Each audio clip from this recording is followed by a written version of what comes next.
நண்பர்கள் அனைவருக்கும் வணக்கம். நம்ம இந்த வீடியோவில் எதை பற்றி பார்க்க போகிறோம்னா, காலங்கள் தோறும் இந்திய பெண்களின் நிலை அப்படிங்கிற பாடத்திலேருந்து தான் பார்க்க போகிறோம். இந்த வீடியோ பார்த்தீங்கன்னா பார்ட் 2 வீடியோ. பார்ட் 1 வீடியோ பார்க்காதவங்க கீழே டிஸ்கிரிப்ஷனில் லிங்க் இருக்குது, போய் பாருங்கள். அந்த பார்ட் 1 வீடியோவில் பார்த்தீங்கன்னா நம்ம 35 கொஸ்டின்ஸ் நம்ம பார்த்துருந்தோம். பேலன்ஸ் இருக்கிற கொஸ்டின்ஸ் நம்ம இந்த வீடியோவில் பார்க்கலாம். இது வரைக்கும் நம்ம சேனலில் நீங்கள் சப்ஸ்கிரைப் பண்ணல அப்படின்னா இப்போயே சப்ஸ்கிரைப் பண்ணிக்கோங்க. அப்போ தான் நம்ம அப்லோட் பண்ணுற வீடியோ எல்லாத்தையும் நீங்கள் மிஸ் பண்ணாமல் பார்க்கலாம். ஸோ வீடியோ ஸ்கிப் பண்ணாமல் பாருங்கள். வாங்க வீடியோக்குள்ளே போகலாம். 36வது கொஸ்டின் பாருங்கள். இந்தியாவின் முதல் பெண் மருத்துவரான டாக்டர் முத்துலட்சுமி அம்மையார் டேஸ் முறையை தமிழ்நாட்டில் இருந்து ஒழிப்பதற்காக தன்னை அர்ப்பணித்து கொண்டார். ஆன்சர் பார்த்தீங்கன்னா தேவதாசி முறை. இந்தியாவின் முதல் பெண் மருத்துவர் யாருன்னு கேட்டாங்கன்னா பார்த்தீங்கன்னா டாக்டர் முத்துலட்சுமி அம்மையார். இது பார்த்தீங்கன்னா ஒரு முக்கியமான ஒரு வினா. டாக்டர் முத்துலட்சுமி அம்மையார் தேவதாசி முறையை தமிழ்நாட்டில் இருந்து ஒழிப்பதற்காக தன்னை அர்ப்பணிச்சிருக்காரு. அடுத்து பாருங்க 37வது கொஸ்டின்.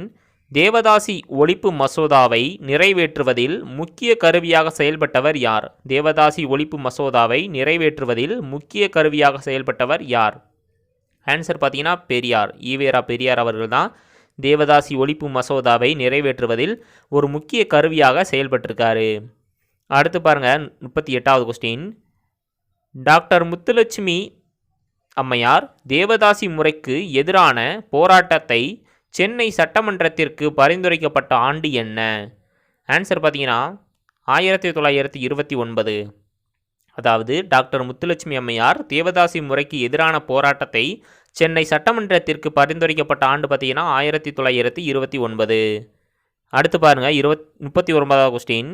தேவதாசி ஒழிப்பு மசோதாவை டாக்டர் முத்துலட்சுமி அம்மையார் சென்னை சட்டமன்றத்தில் முன்மொழிந்த ஆண்டு என்ன? ஆன்சர் பார்த்தீங்கன்னா 1930.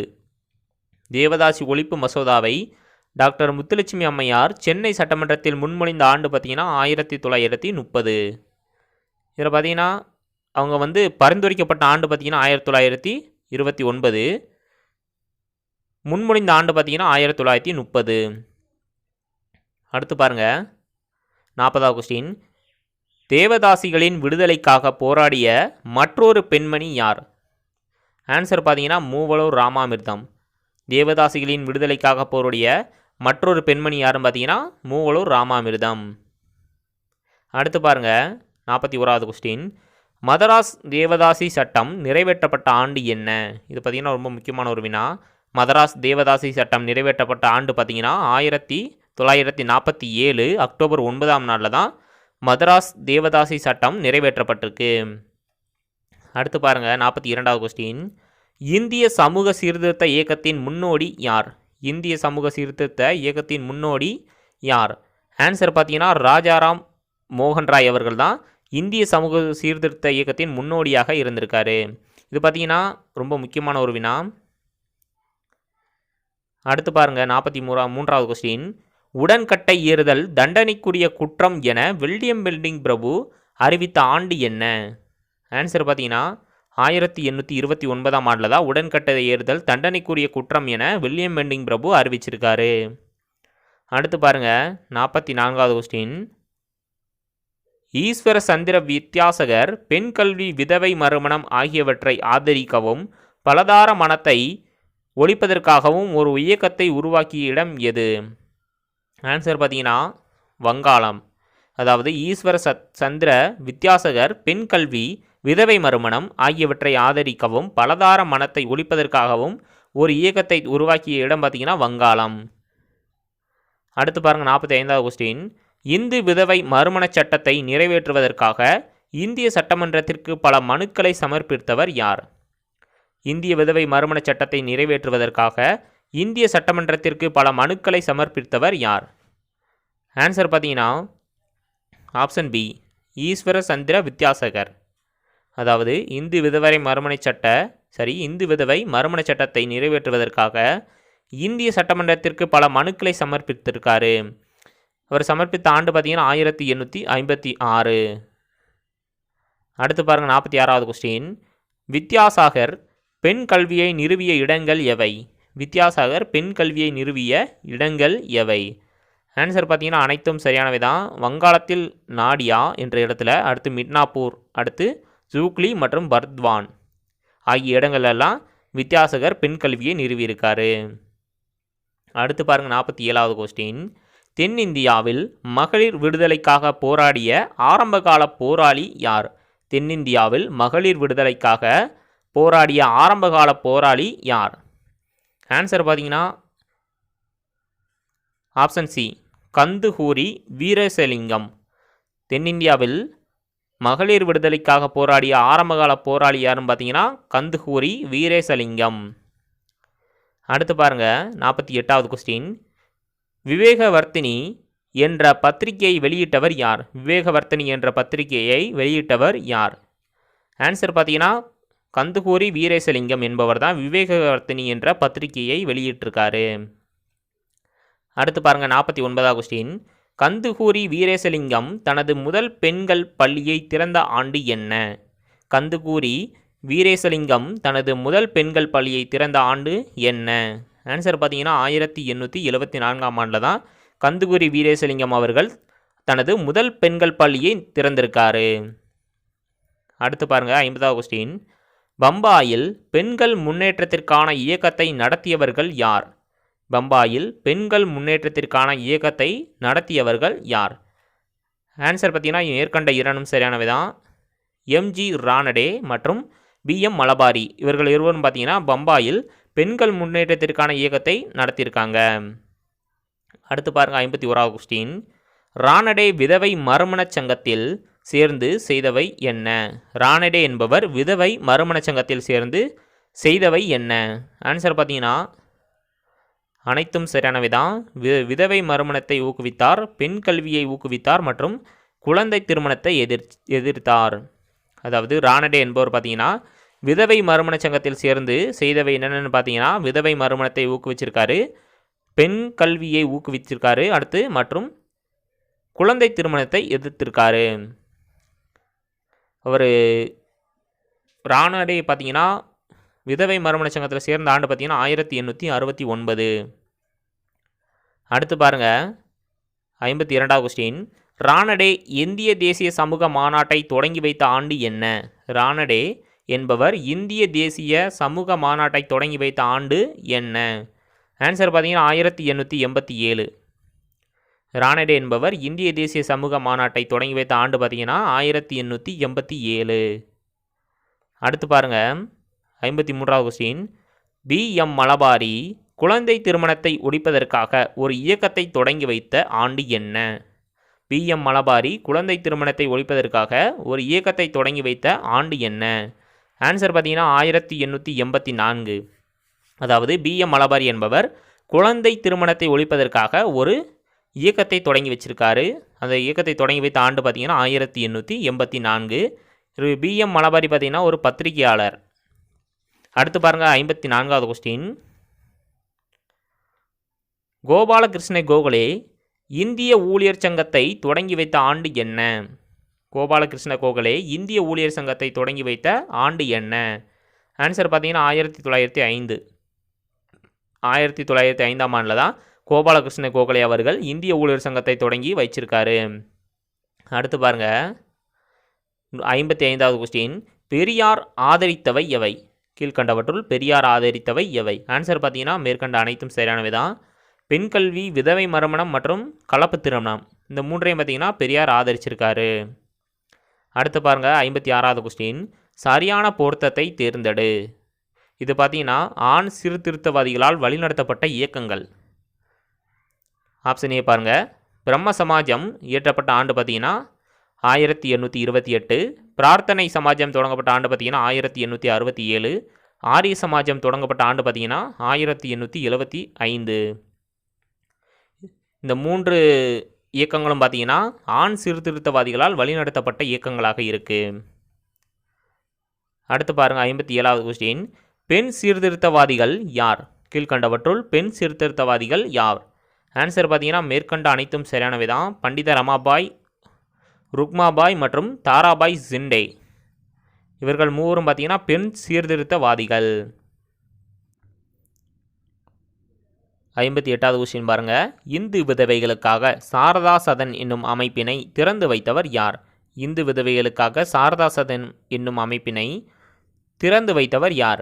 ஆன்சர் பார்த்தீங்கன்னா பண்டித ரமாபாய் அவர்கள் தான் இந்து விதவைகளுக்காக சாரதா சதன் எனும் அமைப்பினை திறந்து வச்சுருக்காங்க. எங்கு தொடங்கப்பட்டதுன்னு பார்த்தீங்கன்னா பம்பாயில் 1889ஆம் ஆண்டில் தொடங்கப்பட்டிருக்கு. இந்த சாரதா சதன் என்னும் அமைப்பின் பொருள் பார்த்தீங்கன்னா கற்றல் இல்லம். சாரதா சதன் என்னும் அந்த அமைப்பினுடைய பொருள் பார்த்தீங்கன்னா கற்றல் இல்லம்.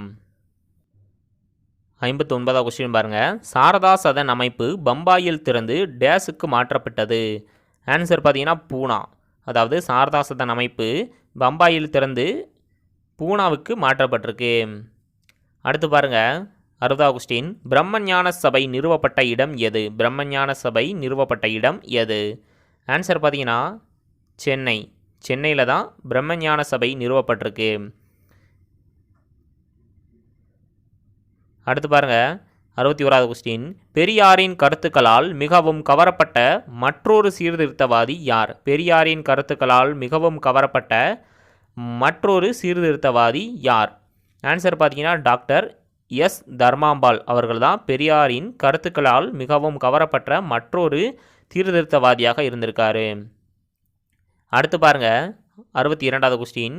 டாக்டர் முத்துலட்சுமி அம்மையாருடன் இணைந்து தேவதாசி முறைக்கு எதிராக குரல் கொடுத்தவர் யார்? டாக்டர் முத்துலட்சுமி அம்மையாருடன் இணைந்து தேவதாசி முறைக்கு எதிராக குரல் கொடுத்தவர் யார்? ஆன்சர் பார்த்தீங்கன்னா மூவலூர் ராமாமிர்தம். மூவலூர் ராமாமிர்தம் அவர்கள் பார்த்தீங்கன்னா டாக்டர் முத்துலட்சுமி அம்மையாருடன் இணைந்து தேவதாசி முறைக்கு எதிராக குரல் கொடுத்திருக்காரு. அடுத்து பாருங்கள் 63வது கொஸ்டின். தமிழக அரசு டேஸ் அவர்களின் நினைவாக திருமண உதவித்தொகை திட்டத்தை தொடங்கியது?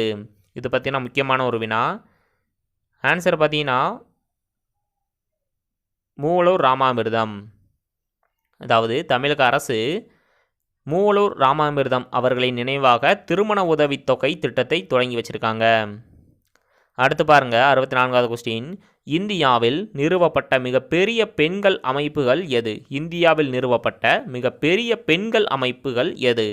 ஆன்சர் பார்த்தீங்கன்னா மேற்கண்ட அனைத்தும் சரியானவை தான். இந்திய பெண்கள் சங்கம், தேசிய பெண்கள் ஆணையம் மற்றும் அனைத்து இந்திய பெண்கள் மாநாடு. இந்த மூன்றும் பார்த்தீங்கன்னா இந்தியாவில் நிறுவப்பட்ட மிகப்பெரிய பெண்கள் அமைப்பாக இருக்குது. அடுத்து பாருங்கள் 65வது கொஸ்டின். வேலு நாச்சியார் ஆங்கிலேயருக்கு எதிராக போரிட்டு மீட்டெடுத்த இடம் எது? வேலு நாச்சியார் ஆங்கிலேயருக்கு எதிராக போரிட்டு மீட்டெடுத்த இடம் எது? ஆன்சர் பார்த்தீங்கன்னா சிவகங்கை. வேலு நாச்சியார் ஆங்கிலேயருக்கு எதிராக போரிட்டு மீட்டெடுத்த இடம் பார்த்தீங்கன்னா சிவகங்கை. அடுத்து பாருங்கள் 66. ஆங்கிலேயருக்கு எதிராக ஆயுதமேந்தி போராடியவர்கள் யாவர்? ஆங்கிலேயருக்கு எதிராக ஆயுதமேந்தி போராடியவர்கள் யாவர்? ஆன்சர் பார்த்தீங்கன்னா இரண்டும் சரியானவை தான். பேகம் ஹஸ்ரத் மஹால் மற்றும் ஜான்சி ராணி லட்சுமபாய் இவர்கள் இருவரும் பார்த்தீங்கன்னா ஆங்கிலேயருக்கு எதிராக ஆயுதமேந்தி போராடியவர்களாக இருக்காங்க. இது பார்த்தீங்கன்னா ஆங்கிலேயருக்கு எதிராக ஆயுதமேந்தி போராடிய ஆண்டு பார்த்தீங்கன்னா 1857. அடுத்து பாருங்கள் 67வது கொஸ்டின். சம வாய்ப்பு மற்றும் சம வேலைக்கு சம ஊதியம் என கூறும் சட்டப்பிரிவு எது? சம வாய்ப்பு மற்றும் சம வேலைக்கு சம ஊதியம் என கூறும் சட்டப்பிரிவு எது? ஆன்சர் பார்த்தீங்கன்னா ஆப்ஷன் டி பிரிவு 14. சம வாய்ப்பு மற்றும் சம வேலைக்கு சம ஊதியம் என கூறும் சட்டப்பிரிவு பார்த்தீங்கன்னா பிரிவு 14. இது பார்த்தீங்கன்னா முக்கியமான ஒரு வினா. அடுத்து பாருங்கள் 68வது கொஸ்டின். தேசிய கல்விக் கொள்கை நிறைவேற்றப்பட்ட ஆண்டு என்ன? தேசிய கல்விக் கொள்கை நிறைவேற்றப்பட்ட ஆண்டு என்ன? ஆன்சர் பார்த்தீங்கன்னா 1986. 1986ஆம் ஆண்டில் பார்த்தீங்கன்னா தேசிய கல்விக் கொள்கை நிறைவேற்றப்பட்டிருக்கு. அடுத்து பாருங்கள் 69வது கொஸ்டின். பெண்களுக்கு அதிகாரம் அளிப்பதில் முக்கிய கவனம் செலுத்தும் திட்டம் எது? பெண்களுக்கு அதிகாரம் அளிப்பதில் முக்கிய கவனம் செலுத்தும் திட்டம் எது? ஆன்சர் பார்த்தீங்கன்னா ஆப்ஷன் சி மகிழா சமக்யா. அதாவது பெண்களுக்கு அதிகாரம் அளிப்பதில் முக்கிய கவனம் செலுத்தும் திட்டம் எதுன்னு பார்த்தீங்கன்னா மகிழா சமக்யா. 70வது கொஸ்டின் பாருங்கள். மகிழா சமக்யா திட்டம் பற்றிய சரியான கூற்று எது? ஆன்சர் பார்த்தீங்கன்னா இரண்டும் சரியான கூற்று தான். ஆப்ஷன் ஏ பாருங்கள்.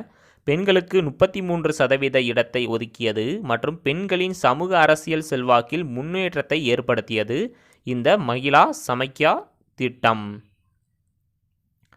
அடுத்து பாருங்கள் 71வது கொஸ்டின். பொறுத்துக. ஆப்ஷன் ஏ பாருங்கள். வங்காள ஒழுங்குமுறை சட்டம் பகுதி 21 பார்த்தீங்கன்னா 1804. ஒழுங்குமுறை சட்டம் பகுதி 17 பார்த்தீங்கன்னா 1829. இந்து விதவைகள் மறுமண சட்டம் பார்த்திங்கன்னா 1856. உள்நாட்டு திருமண சட்டம் பார்த்திங்கன்னா 1872. சாரதா சட்டம் பார்த்திங்கன்னா 1930. தேவதாசி ஒழிப்பு சட்டம் பார்த்திங்கன்னா 1947. இதை பார்த்திங்கன்னா ரொம்ப ஒரு முக்கியமான ஒரு பொறுத்துக. கண்டிப்பாக எக்ஸாம்ஸில் கேட்க நிறைய வாய்ப்பு இருக்குது. ஸோ நல்லா பார்த்துக்கோங்க. அடுத்து பாருங்கள் 72. பிஎம் மலபாரி என்பவர் பார்த்தீங்கன்னா ஒரு பத்திரிகையாளர். பிஎம் மலபாரி பார்த்தீங்கன்னா ஒரு பத்திரிகையாளர். அடுத்து பாருங்கள், இதெல்லாம் பார்த்தீங்கன்னா புக் பேக்கில் உள்ள கொஸ்டின்ஸ் தான். 73வது கொஸ்டின் பாருங்கள், பொறுத்துக. பிரம்மஞான சபை பார்த்தீங்கன்னா அன்னி பெசன்ட் அம்மையார். சாரதா சதன் பார்த்தீங்கன்னா பண்டித தர்மாபாய். உட்ஸு கல்வி அறிக்கை பார்த்தீங்கன்னா 1854. நிக்கோலோ கோண்டி பார்த்தீங்கன்னா ஒரு இத்தாலிய பயணி. வரதட்சணை பார்த்தீங்கன்னா ஒரு சமூக தீமை. 74வது கொஸ்டின் பாருங்கள், கூற்று பாருங்கள். ராஜாராம் மோகன் ராய் அனைத்து இந்தியர்களாலும் மிகவும் நினைவு கூறப்படுகிறார். காரணம், இந்திய சமுதாயத்தில் இருந்த சதி என்னும் தீய பழக்கத்தை ஒழித்தார். இதற்கு சரியான விடை பார்த்தீங்கன்னா ஆப்ஷன் சி, கூற்று சரியானது. காரணம் கூற்றை விளக்குகிறது. இந்த வீடியோ பார்த்தீங்கன்னா இந்த வீடியோ இதோட முடியுது. பார்ட் 1 வீடியோ பார்க்காதவங்க கீழே டிஸ்கிரிப்ஷனில் லிங்க் இருக்குது, போய் கிளிக் பண்ணி பாருங்கள். ஸோ இந்த வீடியோ பிடிச்சிங்கன்னா இந்த வீடியோக்கு ஒரு லைக், ஒரு கமெண்ட், ஒரு ஷேர் பண்ணுங்கள். மறக்காமல் நம்ம சேனலுக்கு சப்ஸ்கிரைப் பண்ணுங்கள். மீண்டும் ஒரு நல்ல வீடியோடு சந்திப்போம். தேங்க்ஸ் ஃபார் வாட்சிங்.